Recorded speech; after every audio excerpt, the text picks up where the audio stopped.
Gojo, ex-listener.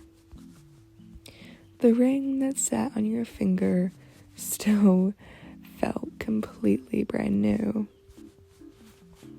Even after a whole week of people swarming you both, students practically vibrating with excitement, and Shoko's dry, finally, and knowing look, the higher-ups suddenly pretending that they had opinions about the Gojo clan's future.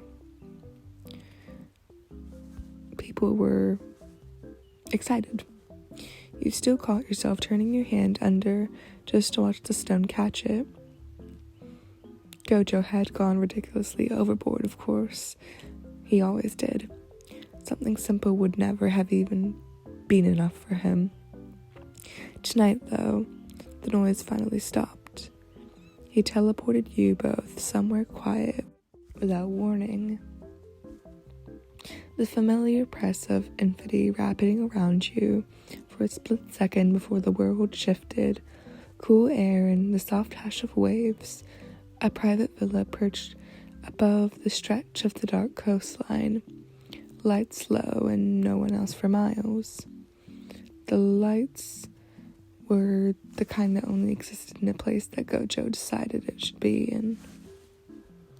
You barely had time to kick your shoes off before he was behind you, arms sliding behind your waist, chin dropping to your shoulder like you'd been waiting all day to do it. "Finally," he murmured, voice warm and snug against your ear.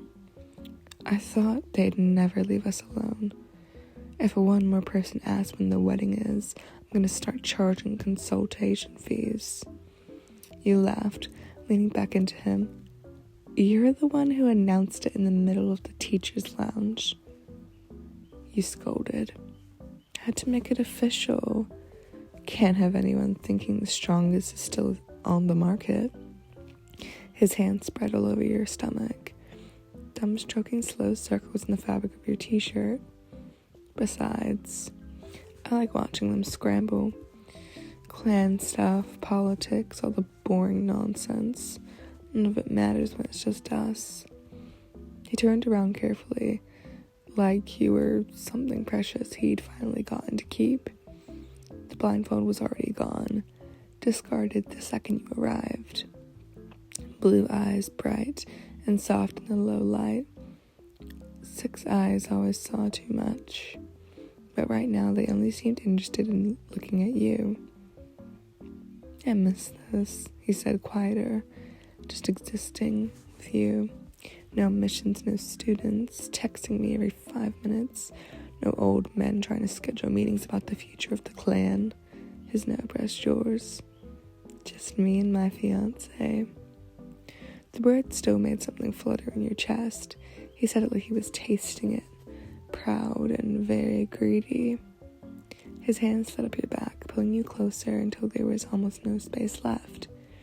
He kissed you slow at first, soft and lingering, the kind that made your knees feel unreliable, and then deeper, tilting your head just the way he liked, a quiet sound catching in his throat when you kissed him back.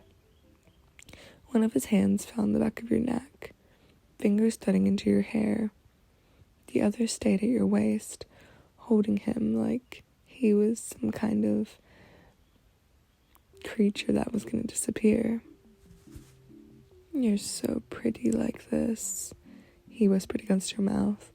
"All mine, ring and everything." A soft laugh. "I'm never getting tired of that." He walked back into the back of your knees at the edge of a low couch facing the open window.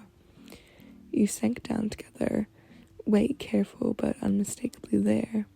His mouth found the corner of your jaw, leaving a soft spot covered in kisses beneath your ear. It made the heat pool in your stomach. "Been thinking about this all week," he admitted, voice a little lower and rougher.